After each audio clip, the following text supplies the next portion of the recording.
My name is Emily Hart. I'm 32 years old, and I live in Green Bay, Wisconsin. For the past 10 years, I have worked 80 hours a week in my family's metal shop, no paycheck, no insurance, just the promise that one day I would inherit the legacy my grandfather built with his bare hands. Every burn, every scar, every sleepless night in front of the CNC machines felt worth it because I believed I was earning a future. Then one cold Friday night, while sorting through quality control files, I found a sealed folder marked confidential. Inside were transfer documents giving full ownership of the shop to my sister's husband, a man who barely knows the difference between steel and aluminum. I remember standing there under the buzzing fluorescent light, my hands black with cutting oil, realizing 10 years of my life had just been signed away. I quit the next morning. 1 week later, my father called, his voice trembling through the phone. "Emily, our biggest client, Steel Core Dynamics, is about to leave. Please, we need you back." I took a slow breath and answered, steady and calm. "Let the air handle it." Have you ever been underestimated simply because you're a woman doing a man's job? Tell me where you're watching from. I grew up in the hum of machines and the smell of cutting oil in a world that never really slept. The industrial zone near the bay was a maze of concrete, sparks, and men in stained coveralls yelling over the roar of compressors. I was the only woman who worked there full-time, the only one who could change a carbide insert faster than most of the guys could finish their coffee. They used to stare when I first arrived, half curious, half doubtful, as if waiting for the moment I'd give up and find a more suitable job. But I didn't. I stayed. I learned every sound those machines made, every vibration through the concrete floor, every smell that told me something was off. The shop had been in our family for 3 generations. My grandfather built it back in 1970 with one battered CNC mill and a dream that smelled like steel and sweat. He started out making tractor parts for local farms, sleeping on a cot in the corner during his first winters because he couldn't afford to heat the place. When I was little, he'd let me sit on his knee and press the green cycle start button. I can still remember the thrill when the spindle came to life, the way the metal screamed softly as it cut, like the heartbeat of something alive. When he passed away, my father took over. He wasn't a dreamer like Grandpa. He was practical, cautious, the kind of man who measured worth in hours worked and numbers earned. But he loved the business, and I wanted to make him proud. After high school, while my sister Claire went off to study marketing and chase internships in Chicago, I enrolled at a technical institute. I wanted to learn to program machines, to design jigs and fixtures, to make metal behave the way I wanted it to. When I graduated, I came straight back to the shop, thinking I'd earn my place the old-fashioned way by showing up earlier and staying later than everyone else. And I did. When I joined, we had 6 mills and 3 lathes. Within a decade, we grew to 10 mills and 5 lathes, took on contracts with medical device manufacturers and aerospace suppliers. I ran the machines, designed the custom fixtures, handled quality control, and negotiated directly with clients whenever a drawing came in with impossible tolerances. If a part had to be within 3 microns, it was my responsibility. If a customer sent an emergency job on Friday night, I was the one who stayed until dawn to finish it. The work was hard. The machines ran hot and loud. I can still smell the mixture of coolant and oil that clung to my clothes even after washing. My hands were permanently rough from deburring sharp edges, my nails trimmed short because long nails didn't survive in this trade. I learned to read the machines by ear. A faint chatter meant a dull tool, a deeper hum meant the spindle load was too high. When the others couldn't figure out why a part was off, I'd stand beside the mill, listen for 10 seconds, and know exactly which offset to tweak. They called it intuition, I called it obsession. There were nights I'd look at the clock and realize it was 2 in the morning, the whole industrial park dark except for the glow of our shop's sodium lights. Sometimes I'd take a break, sit on the loading dock, and watch fog rise from the bay. My reflection stared back from the oily puddles on the concrete, and I'd think, this is my life. This is the price of building something that lasts. Clients started asking for me by name. Engineers from larger firms sent their blueprints directly to Emily at Heart Metalworks. One even joked, "If she's on the job, we can stop worrying about the specs." Every compliment made the long hours feel lighter. And every time my father said, "You're the future of this place, kiddo," I believed him. He said it so often that it became a promise carved into my chest. I never asked for a paycheck. My parents said the money was being reinvested, that I was building equity in the company. They provided a room upstairs, dinner at the family house, and told me that was enough for now. "One day this will all be yours, Emily," my mother would whisper, touching my shoulder as I came home covered in grime. And I smiled, because I believed her. I didn't need contracts, or titles, or paperwork. I had trust. I had family. And I had my hands, the same hands that once fit inside my grandfather's gloves, now calloused and steady, shaping metal the way he taught me. For 10 years, I gave that shop everything I had, every hour, every ounce of energy, every part of me that could still move after the sun went down. 80 hours a week, sometimes more. The machines didn't stop, and neither did I. I woke up before dawn, my alarm blaring at 4:30 a.m. And the first thing I did was stretch my back, which had started aching before I even turned 30. By 5, I was already at the shop, the lights flickering on one by one, the cold air thick with the smell of metal dust. I would prep the CNC mills, load programs, calibrate offsets, and by the time anyone else showed up, the first run was already complete. No one ever asked me why I worked so hard, because everyone already knew the answer or thought they did. "You're doing it for yourself," my father would say with that tone of patient authority, like he was handing me wisdom. "You're building your own future. Remember, Emily, this is all for you." My mother would nod beside him, a soft smile on her face. "One day, sweetheart, when it's yours, you'll be grateful you stuck it out." So I believed them. I believed that the long nights, the skipped dinners, the birthdays spent at the shop were all part of some greater plan that would one day make sense. The truth is, I didn't have a life outside those walls. My friends stopped inviting me out years ago, after hearing "I can't make it" too many times. I missed weddings, holidays, even my sister's baby shower. When I wasn't at the shop, I was asleep, and when I wasn't asleep, I was thinking about the shop. I ate standing up most days, usually cold leftovers balanced on a tool cart between machine cycles. My hands were cracked from coolant and metal dust.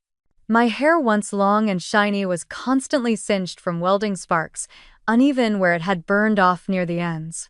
I had scars on my forearms from hot shavings and tiny burns that never healed quite right. My nails were split and gray from the oil, but I wore them like medals. There were days my body begged for rest. My lower back throbbed like a warning light I never turned off. I would lean against a workbench for a moment, stretch until I felt the vertebrae pop, and then go back to loading stock. I told myself pain was proof I was earning something. When exhaustion blurred my vision, I reminded myself, "You're the future of this place." That was the phrase my father used the most, and every time he said it, it felt like a promise I couldn't afford to break. Vacations weren't part of my vocabulary. When the crew took time off, I covered their shifts. "The business can't run without you," Dad said once, half joking. I smiled, not realizing it was truer than he meant. When I finally took one weekend to visit an old college friend, I came back to find 2 jobs behind schedule and a mess of broken toolpaths. My father shook his head. "See what happens when you're gone?" From then on, I never left again. I told myself it was loyalty. Deep down, it was fear that if I wasn't there, they'd find a way to prove I wasn't needed. Love was another casualty. I tried dating once a civil engineer named Mark, first met through a supplier. He was kind, patient, and fascinated by what I did. But after a few months of canceled dinners and rescheduled weekends, he stopped calling. I didn't blame him. I couldn't even promise him a Friday night without my phone buzzing with an urgent call from the shop. Once, I remember standing outside by the loading dock, phone pressed to my ear, the night air cutting through my jacket while I tried to explain to him why I couldn't come over. "You always say you're almost done," he said quietly. "But you never are." He was right, I never was. The shop became both my cage and my cathedral. Every time I heard the steady hum of the machines, it felt like purpose. Every time I wiped sweat from my forehead and looked at the finished parts gleaming under the lights, it felt like pride. And when my parents walked through the door, smiling at the efficiency reports, it felt like approval, the kind of approval I had spent my entire life chasing. I thought if I worked hard enough, if I became indispensable, they would see me not just as a daughter, but as an equal. There were small moments, though, when doubt crept in. Like when my father handed my sister a check for helping with marketing, even though she hadn't stepped foot in the shop for years. Or when my mother said, "You know, Chad might take the business to another level once he gets more involved," and my stomach tightened, though I didn't yet understand why. I pushed the feelings down. Family was family. I told myself not to compare. At night, when I finally lay in bed, my body sore and hands still smelling faintly of aluminum, I'd stare at the ceiling and imagine the future they kept promising, my name on the sign outside.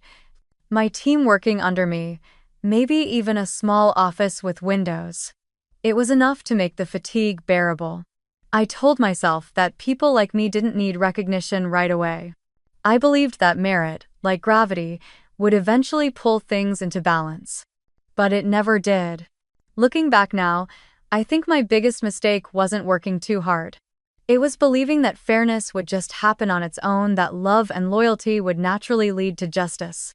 I thought if I became the best, if I carried every burden, if I proved myself beyond question, they would have no choice but to give me what I'd earned. I was wrong. In a family business, merit doesn't always win. Sometimes it's silenced, sometimes it's quietly replaced. And sometimes, you don't realize you've been erased until it's already too late. It was around 2020 when Chad Walker entered my life, or rather, invaded it. He came in wearing pressed shirts, polished shoes, and that practiced confidence of someone who's read more business books than he's lived real days in a factory. My sister Claire brought him home for dinner one evening, her voice practically glowing as she introduced him. "Chad just finished his MBA at Northwestern. He's brilliant, Emily. You'll love how his mind works." Brilliant. That word lingered in the air like a bad perfume. It was the same word people used when they didn't have evidence of actual skill. I shook his hand that night across the dinner table, his grip too firm, his smile too white. "So you're the engineer," he said, like I was some novelty item he'd just discovered. "That's impressive. Women in manufacturing, that's rare." I forced a smile. I'd heard that line before, just not in such a patronizing tone. A few months later, my parents announced that Chad would be joining the family business to help modernize operations. Supposedly, he was there to digitize the process, build the brand, and develop new partnerships. The truth? He spent his first week walking around with his phone, taking photos of machines he didn't understand, posting them on the company Instagram with captions like, "Innovation never sleeps," or "Another successful day at Heart Metal Works." The comments were mostly bots, but my parents were ecstatic. "Look at the engagement," my mom said, eyes shining. "He's bringing us into the modern age." Meanwhile, I was crawling under a CNC lathe that had just jammed, covered in oil and metal dust. I remember looking at him across the shop, me in heavy gloves, sweat pouring down my neck, him sipping a $10 latte, scrolling on his tablet, and realizing how differently the same word work could look. Chad's schedule was generous. He'd show up around 10:30, sometimes 11, with a Starbucks cup in one hand and his Bluetooth headset in the other. "Just had a call with a potential partner," he'd say, even though his screen showed nothing but ESPN scores. He'd stay for a few hours, disappear for a lunch meeting, and return around 3, usually in time to make one more post or chat with suppliers I'd already handled. By 4:30, he was gone. And yet, unlike me, Chad got paid $60,000 a year, my mother proudly told me, as if she were announcing a promotion. He's bringing real business expertise, she said. We can't expect him to volunteer like you do. I stared at her, stunned. I'd worked 10 years without a single paycheck, 10 years of grinding, bleeding, missing holidays, and now they were cutting checks for a man who didn't even know what G-code was. When Chad got his company truck, a brand new Ford F-150 with custom detailing, I didn't even pretend to smile. He needs reliable transportation for client visits, Dad said, handing him the keys. You still have your old pickup, right? I looked out the window at my rusted 20-year-old Chevy with its cracked windshield and oil stains on the driveway. I didn't answer. At first, I told myself it didn't matter. I was the engineer, he was just the figurehead. Let him play dress up. Let him stand in front of the machines for photos and pretend he knew what torque limits were. The clients knew who actually got the job done. I convinced myself the work would speak for itself. But slowly, I started to see something shift. During meetings, my parents began turning to him first. Chad, what do you think of this? Chad, maybe you could handle the client presentation. I'd sit across the table, covered in small cuts and bruises from the shop, watching as he talked in circles words like scalability, efficiency matrix, digital footprint, and they'd nod like he was speaking gospel.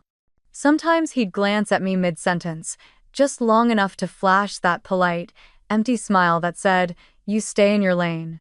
One evening, we were closing up the shop. I'd just finished a 14-hour day, fine-tuning a titanium mold that had to be shipped out the next morning. Chad was standing near the front office, talking to Claire. I overheard her laugh light, condescending. Em's the technical one, she said. But Chad's the strategist. That's what keeps the business alive. That line cut deeper than any metal shard ever had. You're the technician, he's the strategist. As if execution was meaningless. As if years of sweat and scars were somehow less valuable than PowerPoint slides and buzzwords. It wasn't just favoritism anymore. It was rewriting history in real time, turning my labor into his legacy. I'd see posts online. Under Chad's leadership, Heart Metalworks enters a new era of innovation. My designs, my builds, my clients all stamped with his name. My father would beam with pride every time someone mentioned Chad at a networking event. He's got vision, he'd say. Finally, someone who understands both sides of the business. Meanwhile, I was still sleeping in the same childhood room above the garage, still driving a pickup that rattled every time I shifted gears, still waiting for the acknowledgement that never came. I told myself to ignore it. To keep working. To let the numbers, the output, the quality speak for me. But deep down, a quiet fear had started to grow. Because I'd seen this pattern before, just not in my family. I'd seen it in trade school, in every factory, in every meeting where I was the only woman at the table. The talkers rise while the workers fade into the background. For months, I bit my tongue, smiled through the injustice, and told myself I was being paranoid. But every day, Chad stayed longer in the office. Every meeting he led, every decision my parents deferred to him made one truth sink deeper into my bones. I was being replaced, not by someone better, but by someone who looked the part. And I realized that my biggest threat wasn't incompetence, it was charm. Chad didn't need to outwork me. He just needed to outtalk me. And in a family where words carried more weight than sweat, I was already losing. It happened on one of those nights that blended into all the others past midnight, the rest of the city asleep, the shop humming softly like a living thing. I was alone, as usual, reviewing the quality control files for a titanium order that was due in the morning. The parts gleamed under the harsh fluorescent lights, perfect to the last micron, their surfaces cold and sharp. I remember rubbing the back of my neck, my muscles tight, the faint scent of coolant and ozone hanging in the air. My hands were blackened with grease and ink from the paperwork, my brain on autopilot after 14 straight hours. All I wanted was to finish the job and go home. I pulled open the filing cabinet to double-check the purchase orders, but one folder slipped free and hit the floor. When I bent down to pick it up, I noticed a red envelope half hidden behind a stack of old binders. The bold, stamped letters across it read, "Confidential." It wasn't mine, and I had never seen it before. Something about the way it was tucked away made my stomach tighten. I wiped my hands on a rag, sat down at the desk, and hesitated for just a second before sliding my finger under the seal. Inside were legal documents, pages of formal text, and signatures that didn't make sense at first. The words "transfer of ownership" were printed at the top, clean and final.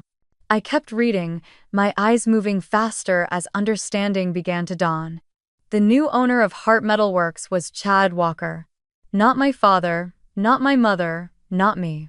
My name didn't appear anywhere, except once, buried in an appendix labeled "Employee List." The transfer had been signed, notarized, and dated 4 months earlier. My father's signature. My mother's. The ink looked fresh enough to still smell faintly of toner. My throat went dry. My chest tightened, as if the air had thickened around me. I flipped through the pages again and again, hoping I had missed something, maybe a clause, an addendum, a single line that included me.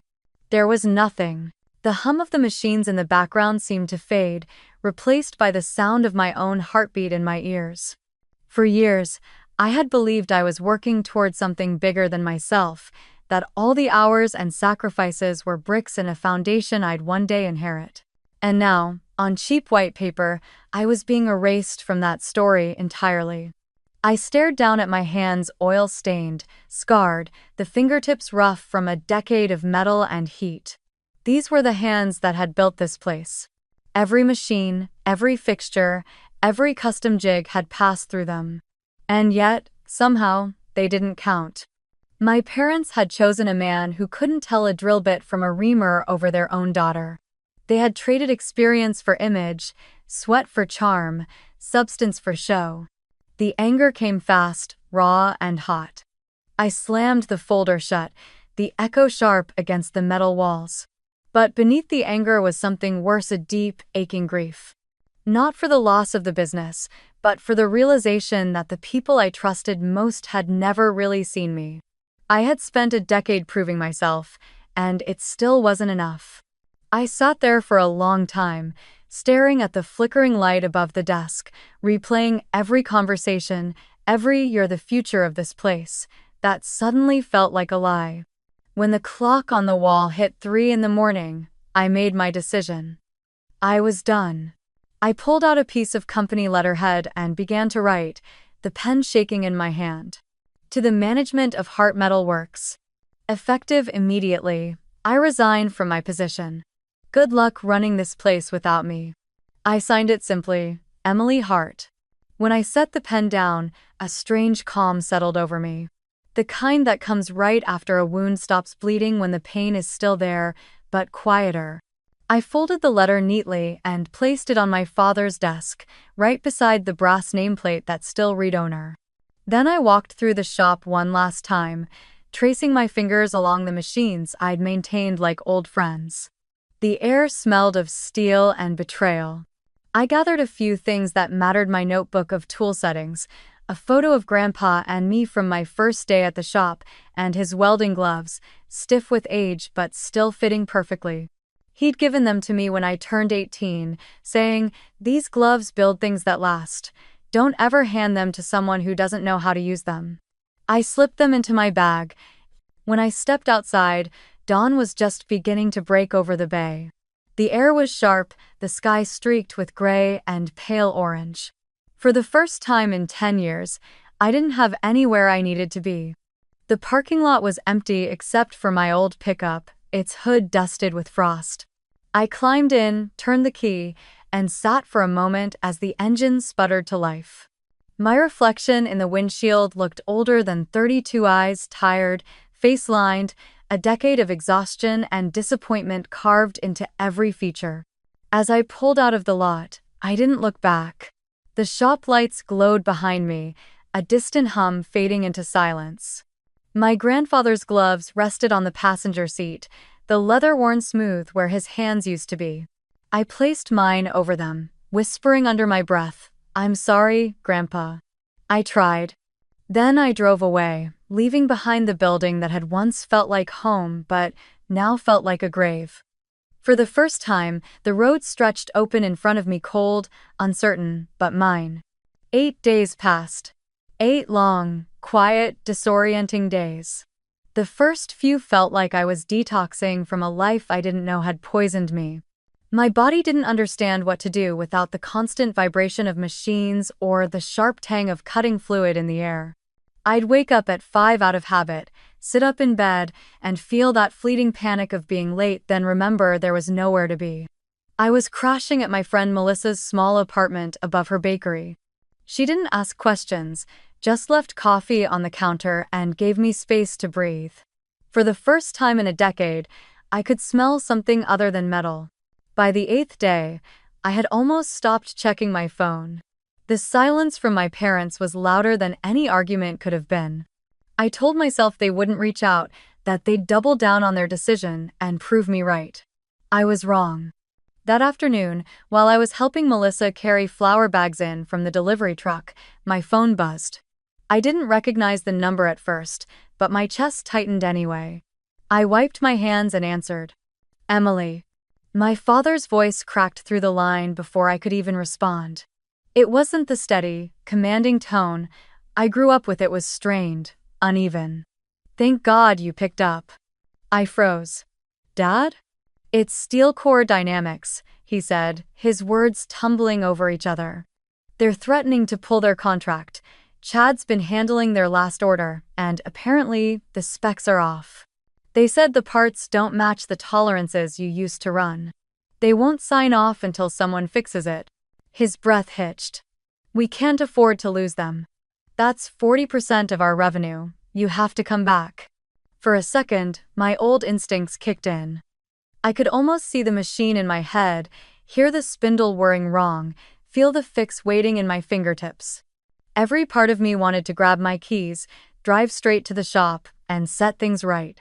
That's what I'd always done: clean up their messes. Make things work. But then I remembered that red envelope. I remembered the signatures. I remembered the look of my name on that employee list, buried beneath the man who took everything I'd built. I took a deep breath and said quietly, "I don't work there anymore." "Emily." Dad snapped, his voice rising with panic. "This isn't about that right now. We need you. Chad needs you. He's trying, but he doesn't understand the technical side." "Then maybe he shouldn't be the owner of a machine shop." I cut in. My voice didn't shake this time. It came out calm, flat, final. There was a pause on the other end. I could hear him inhale, like he was about to argue, then stop himself. For once, he had no quick fix, no authority to lean on. "Please," he said after a long silence. "We're drowning here." I stared out the window at the soft gray of late winter, the smell of yeast and cinnamon drifting from below. It struck me how different this air was, how clean it felt to breathe without oil and betrayal in it. "You made your choice," I said softly. "Let the air handle it." The silence that followed was deafening. I could almost picture him standing in the office, surrounded by paperwork he didn't understand, Chad pacing beside him, trying to bluff his way through another disaster. When he didn't answer, I added, "Good luck, Dad." Then I hung up. For a moment, I just stood there, the phone still in my hand, my heart pounding so hard it hurt. Not from fear this time, but from something sharper, something that felt like power. I turned the phone face down on the counter and exhaled, realizing my hands were shaking. Not because I was angry, but because, for the first time in my life, I hadn't rushed back to fix things. I hadn't sacrificed myself for someone else's comfort. For 10 years, every boundary I'd had was blurred by obligation and guilt. But that one phone call, the plea in my father's voice, the quiet click of ending it became the line I'd never cross again. I wasn't their safety net anymore. I wasn't their unpaid labor or invisible heir. I was just Emily. And for the first time in a decade, that felt like enough. It was a gray Sunday morning, the kind where the sky looks like brushed metal and the air smells faintly of rain.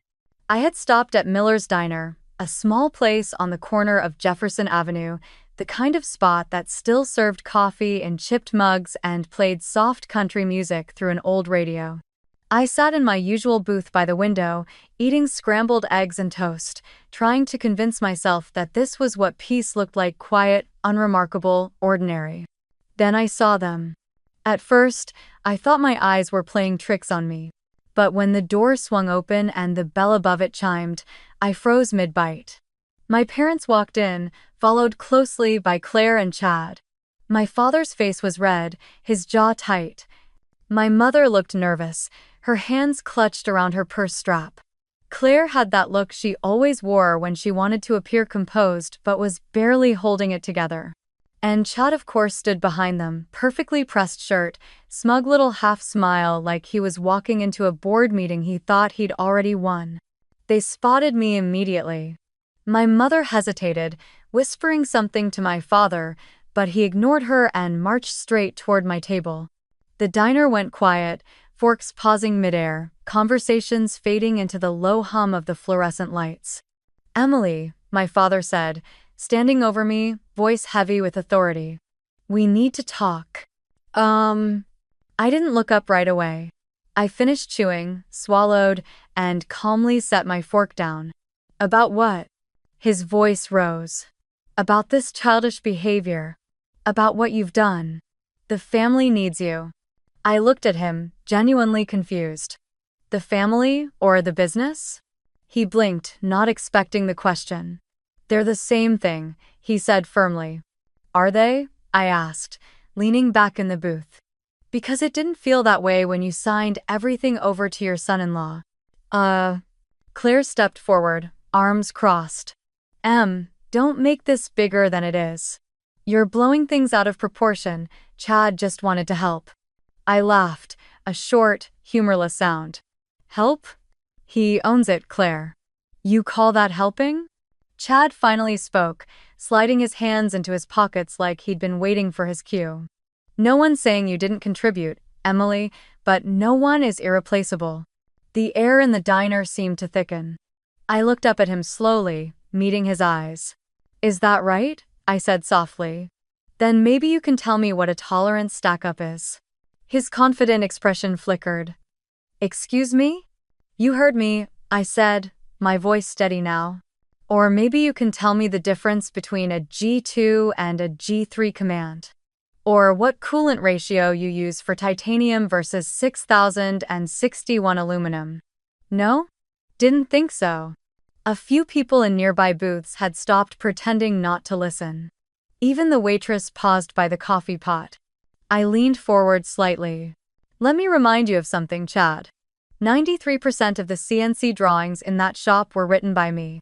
40% of your current revenue came from Steel Core Dynamics, a contract I negotiated. Every custom jig, every precision part your team still uses, was built by my hands. So tell me again, who's replaceable?" For a moment, no one spoke. Chad's face flushed, his mouth opening and closing like he was trying to find words that wouldn't come. My father slammed his hand down on the table, making the plates rattle. "That's enough.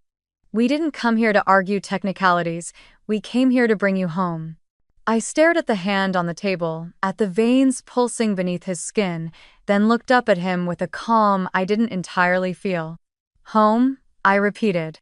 "That stopped being home the moment you handed my life's work to someone who doesn't even know how to start a spindle." My mother's voice came next, soft and trembling.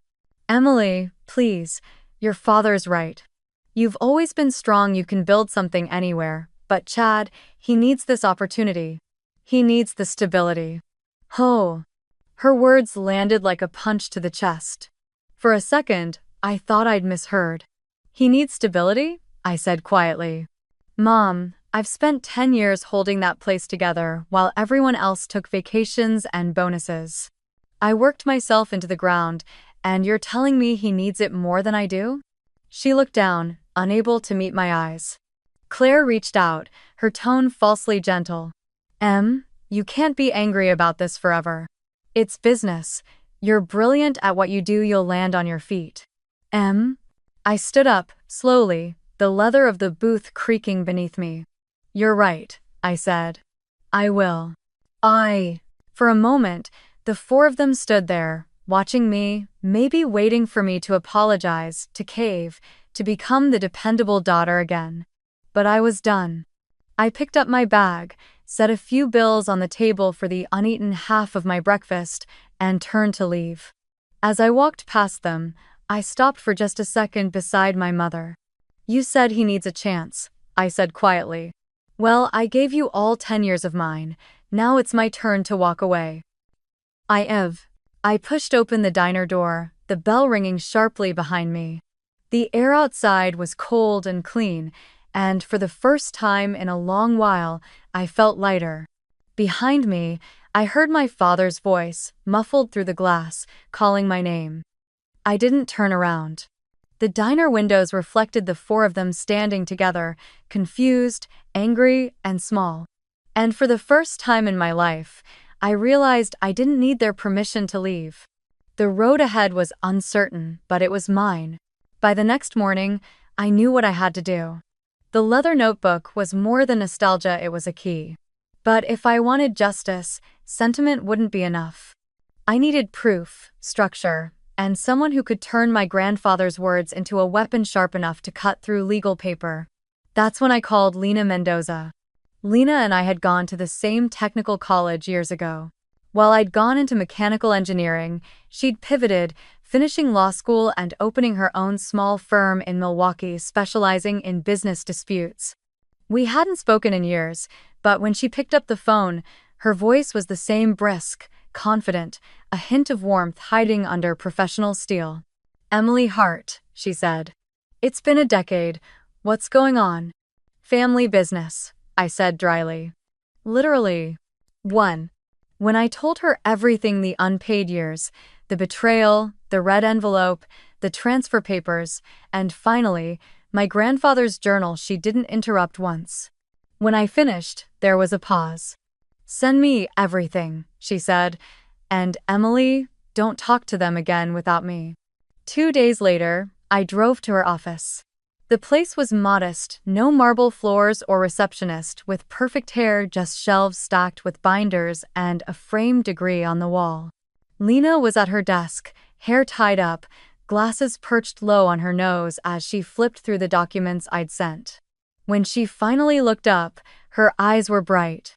Okay, she said, tapping the folder with her pen. We can do this, but we need to be smart. There are 3 things we have to prove. 1. That you are the technical backbone of the business. 2. That your parents' transfer to Chad violates your grandfather's founder intent. And 3. She paused, a small grin forming. That your dear brother-in-law is not only unqualified, but possibly committing financial misconduct. I exhaled. That last one shouldn't be too hard. The next few weeks blurred into focus. I became a detective in my own life, piecing together the trail of proof buried under years of loyalty. Every night, I sat at my kitchen table surrounded by piles of documents, coffee-stained notebooks, and a flash drive full of company data I'd saved before quitting. The first evidence was easy: my track record. I went through hundreds of client emails, each one a time-stamped footprint of my contribution. There was one from a steel core engineer. Emily's precision saved our project. If she hadn't caught the misalignment, we'd have lost the entire prototype batch. Another from Aerodynamics Corp. Emily, your tolerance corrections are the reason we renewed this contract. Then came the numbers. Using spreadsheets I'd built years ago, I charted the company's growth during my tenure. In 10 years under my technical leadership, revenue had climbed 180%. Before that, barely 30%. The data spoke louder than any defense my parents could fabricate. But what sealed the pattern wasn't my success, it was Chad's failure. One night, Lena called me after reviewing some of the financial statements I'd found on an old company drive. Emily, she said, her tone almost amused, your brother-in-law might just hand us this case himself. The company credit card history read like a parody. Thousands of dollars in client entertainment that coincidentally matched dates of Packers games. A $3,000 charge for networking dinners in Miami during a week when no trade conferences existed.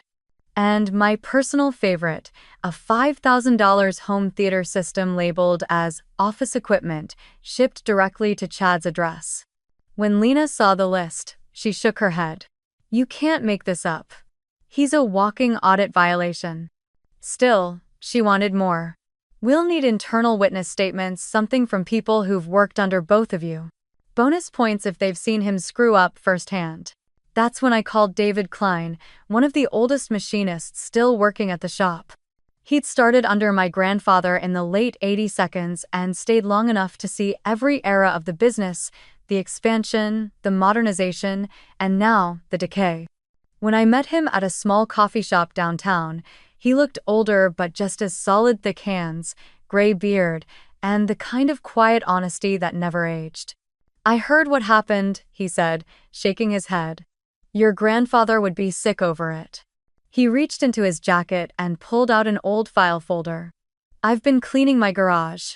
Found these contracts your granddad wrote himself. Look at the language.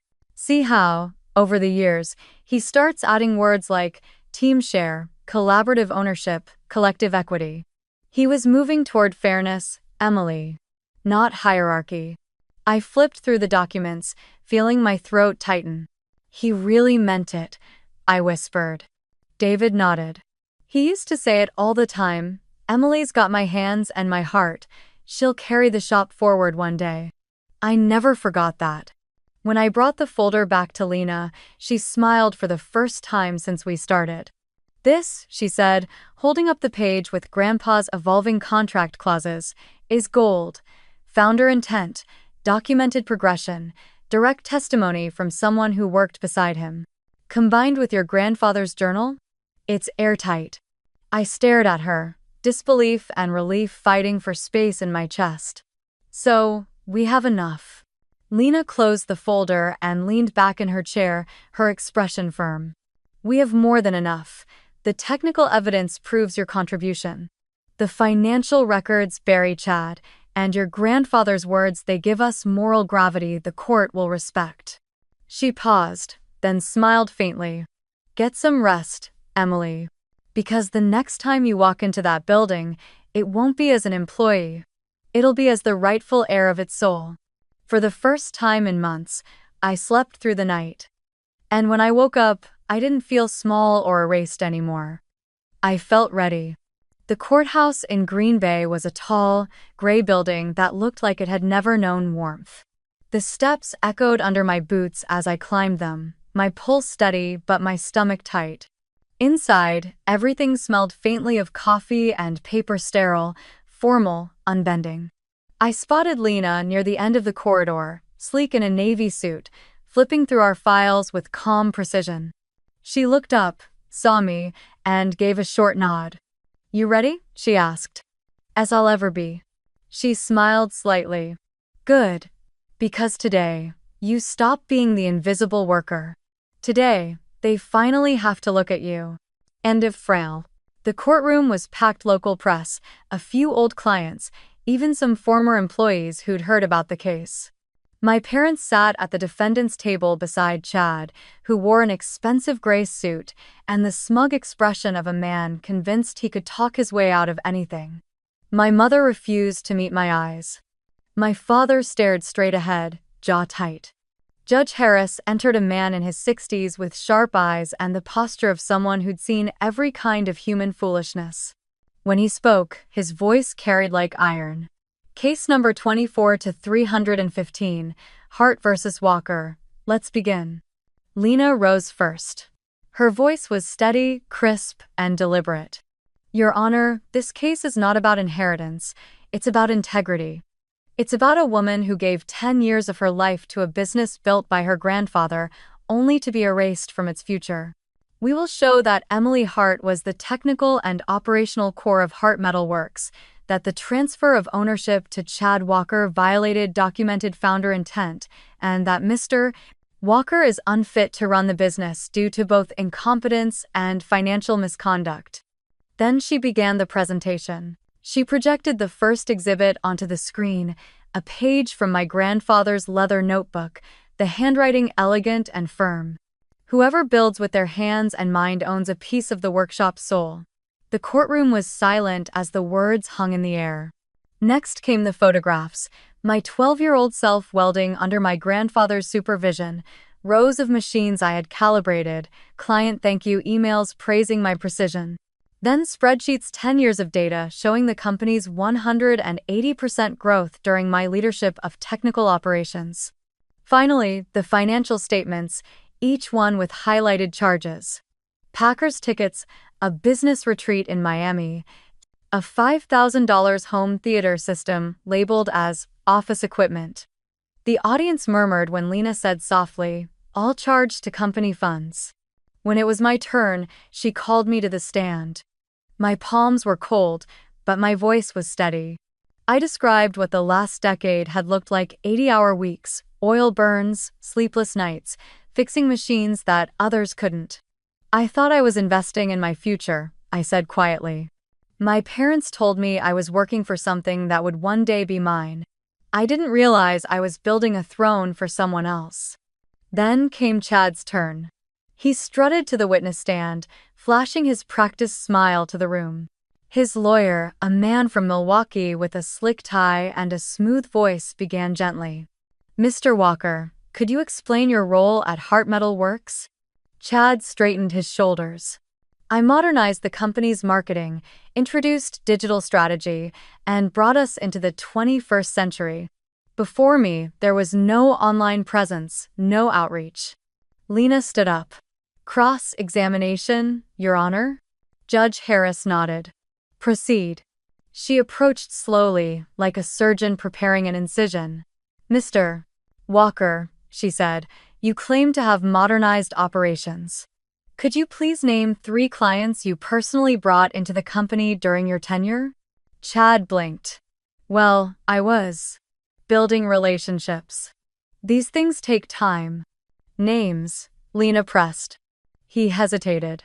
I'd have to check the records. Lena tilted her head. Very well. Then, for the record, can you describe the process of setting up a CNC mill for a precision titanium order? A pause. Then, that's not really my area of focus. I delegate that to the operators. Lena's tone didn't change. And yet you are the sole owner of a machining business, correct? He shifted in his seat. Yes, but I handle the big picture. Leadership isn't about...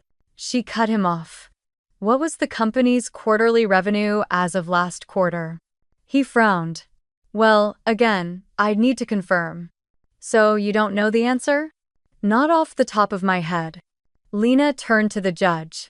Your Honor, this man cannot name a single client, cannot describe the process that produces his company's product, and cannot identify basic financial metrics. Yet he claims to lead this business. She faced Chad again, voice like ice. Mr. Walker, a company cannot be led by someone who doesn't understand how it runs. The courtroom was silent except for the faint squeak of the judge's pen as he took notes. When Lena sat down, I caught the faintest flicker of panic cross my father's face. My mother reached for his hand, but he pulled away. For the first time, they looked unsure, not angry, not defensive, just small. After a brief recess, Judge Harris turned to me. Miss Hart, before I render my decision, would you like to make a final statement? I stood. My legs trembled, but my voice didn't. Your Honor, I'm not here to reclaim property, I'm here to reclaim truth. My grandfather believed that work gives people dignity, that what you build with your hands and your heart belongs to you, at least in spirit. I don't need the company, I don't need the name. I just want his intent honored. And I want to stop men like Chad from turning honest labor into someone else's profit. For a long moment, the judge said nothing. He looked down at the notebook in front of him, then at me. Thank you, Miss Hart. When I sat back down, Lena whispered, that was perfect. Oh. And as the gavel struck, signaling that judgment would be delivered in 3 days, I realized something profound. Win or lose. I had already done what my grandfather had wanted me to do. I had stood my ground with both hands steady and my heart unshakably my own. 3 days later, I stood once again in that cold, echoing courtroom, my palms damp but my heart steady. The air felt heavier than before, that quiet, suspended kind of stillness that comes right before something irreversible. My parents sat a few rows ahead, Claire beside them, her arms folded tightly, eyes red as if she hadn't slept. Chad stared straight ahead, jaw tense, his arrogance finally cracked. When Judge Harris entered, everyone rose. He settled into his chair, adjusted his glasses, and glanced over the thick stack of files in front of him: my grandfather's notebook, Lena's evidence binders, the company ledgers, the photographs. His voice, when it came, was low but carried through the room like a verdict written in stone. "I have reviewed all evidence and testimony presented in this case," he began.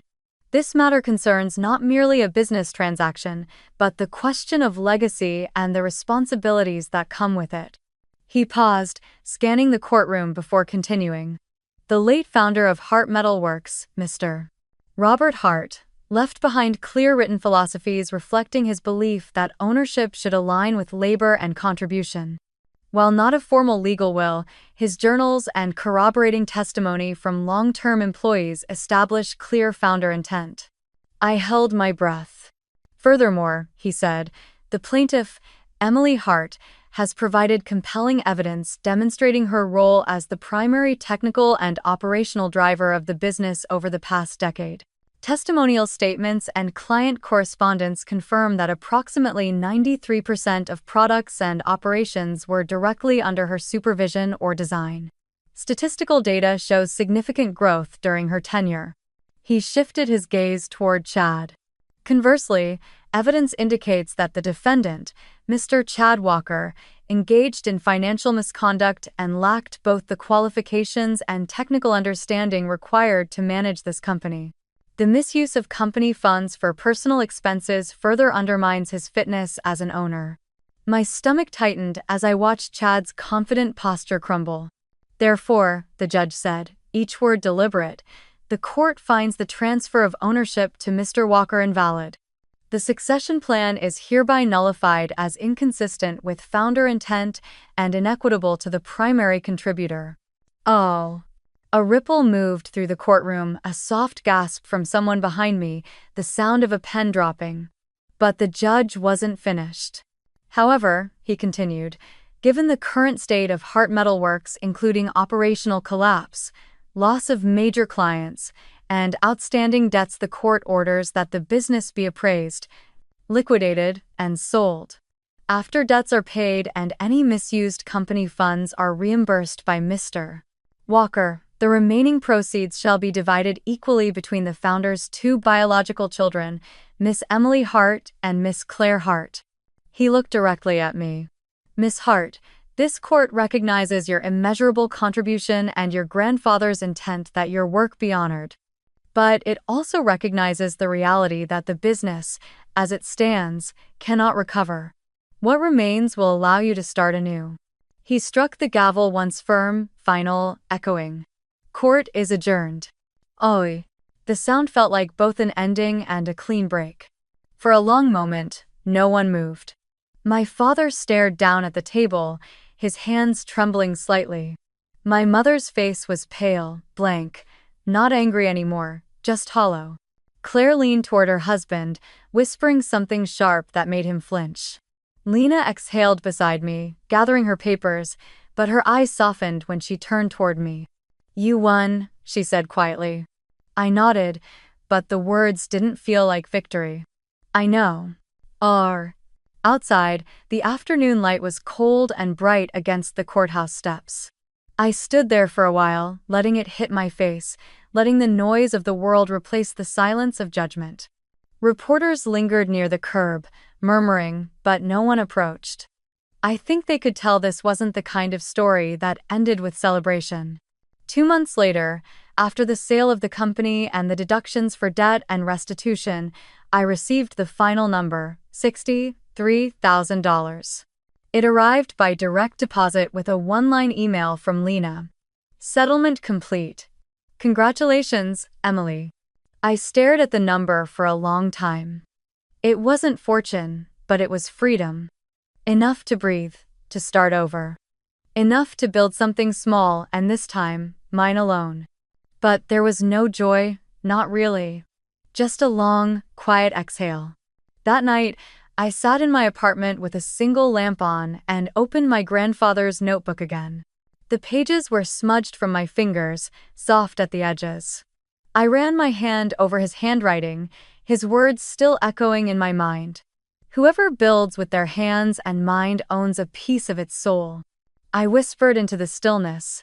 I did build it, Grandpa. I just didn't get to keep it. The next morning, Lena called. You okay? She asked. I think so, I said after a pause. I won the case, but it feels like I lost something bigger. She was quiet for a moment. You didn't lose it, she said finally. You outgrew it. After we hung up, I drove past the old factory one last time. The sign had already been taken down, the windows empty, the loading bay locked. It looked smaller than I remembered, not the kingdom I'd once thought it was, but just a building of steel and concrete. The ghosts were gone, and so was I. As I drove away, the horizon opened up ahead, wide and clean. And though the ache was still there, that hollow space where my family used to be, I felt something else rising in its place. Not revenge, not triumph, just clarity. I hadn't fought for ownership. I had fought for truth, for the right to stand beside my grandfather's memory and say, I kept my part of the promise. And maybe that was enough. 6 months after the verdict, the dust of everything I'd lost had finally started to settle, and from it, something new began to take shape. I signed a short-term lease on a small industrial space in Ashwaubenon, just outside Green Bay. It wasn't much to look at: bare concrete floors, a cracked roll-up door, and walls that still smelled faintly of motor oil. But when I stood in the middle of it, I felt something I hadn't felt in years: peace. With part of the settlement money, I bought 2 used CNC mills, 1 lathe, and a small TIG welder. Machines that others called outdated, but to me, they were familiar, loyal, almost alive. I painted the walls a dull gray, replaced the flickering lights, and hung a new sign by the door that read, Heart Steel Core. The name wasn't just business. It was reclamation. I wasn't trying to resurrect my grandfather's company, I was honoring its soul. For the first few weeks, it was just me, the hum of the machines, and the smell of cutting oil. I worked long hours again, but this time, every sound of the spindle, every spark, every vibration meant freedom, not servitude. Then one morning, my phone rang. The number was familiar, though it took me a second to believe it. Emily? This is Wayne from Steel Core Dynamics. I nearly dropped my wrench. Steel Core, the same client my father had begged me to save. We heard you've opened your own shop, Wayne said. We've had quality issues with the new supplier. We'd like you to take over production again. For a moment, I couldn't speak. The memory of that first call, my father's voice trembling in panic, flashed through me. Only this time, it was my phone ringing. My shop they needed. I'd be happy to, I said, my voice calm, even. Send me the specs. That contract became my lifeline. Then the orders kept coming, one client, then another. Within a few months, the machines were running full shifts again. When I hired my first employee, it wasn't even a decision, it was instinct. Caroline, my old quality control lead, walked into the shop one morning, hair tied back, safety goggles hanging from her neck. I heard you're hiring, she said, smiling. And I'm tired of fixing other people's mistakes. I laughed. Welcome home. With Caroline back, everything clicked into place. Her eye for detail matched mine. Her presence filled the gaps I hadn't realized were empty. Together, we rebuilt from nothing, tightening tolerances, winning contracts, earning trust the only way I knew how. By showing up and doing the work right. By the 6th month, we were profitable. By the 8th, we had more orders than we could handle. The sound of metal cutting through metal, once a symbol of exhaustion, had become music. 1 year later, I got another call, this time from a man named Andrew Harland, the new owner of the old Hart Metalworks property. "We're liquidating the remaining equipment," he said. "I heard you used to work here. Thought you might want first pick before we scrap it all." A strange ache stirred in my chest. "I'll come by," I told him. The building looked different when I pulled up, emptier, hollowed out. The big sign had been taken down, the offices stripped bare. Dust floated in thick beams of light spilling through the high windows. Rows of machines stood quiet, like old soldiers waiting to be put to rest. Andrew led me through the floor, pointing out what was left. "Most of this is outdated," he said. "We'll probably just auction it off. But there's one old CNC mill in the back corner, your grandfather's, I think. We were going to scrap it. The thing barely runs." When I saw it, I froze. There it was. The first machine my grandfather had ever bought. The one I'd learned on when I was 12, standing on a crate just to reach the controls. Its frame was scratched, the paint flaking, the buttons dulled by decades of touch. Andrew shrugged. "It's worthless in production terms. But if you want it, you can take it. Consider it." Returning home, I ran my fingers over the cold metal, feeling the faint grooves where my grandfather's hands had once been. "I'll take it," I said quietly. It took 2 weeks of long nights to restore that machine. I replaced the bearings, recalibrated the drive motors, and polished every inch until it gleamed again. I didn't do it for output, it was too slow for modern work, but because it deserved to live. Because he deserved to live through it. When I finally powered it up, the screen flickered, the motor hummed, and I swore I could almost hear my grandfather's voice. "Listen to the rhythm, Emily. The machine always tells you what it needs." There. I placed the old mill in the brightest corner of my new shop, where the morning light hit it first. That became my favorite spot, the soul of the place. One afternoon, David, the retired machinist who had testified for me, stopped by. He stood silently for a long moment, eyes tracing the familiar shape of the machine. Then he reached out, placed his weathered hand on its frame, and smiled. "Your grandfather would be proud of you," he said softly. I nodded, swallowing the lump in my throat. "I don't need them to admit it anymore," I said. "I have my own shop now, and it still carries his name." He smiled, eyes misting. "That's how legacy really works, kid. You don't inherit it, you rebuild it." That night, after everyone left, I turned off the lights, leaving only the glow of the old CNC mill in the corner. The hum of its motor filled the silence like a heartbeat. I closed my eyes, letting the warmth of it settle through me. Fairness doesn't always come from those who share your blood. Sometimes, it's forged by your own hands when you finally claim what you deserve. Build your own table. And when you do, open it for those who were once left outside. Have you ever been overlooked or dismissed in your own family or your own work just because they didn't believe you could do it? Tell me where you're watching from.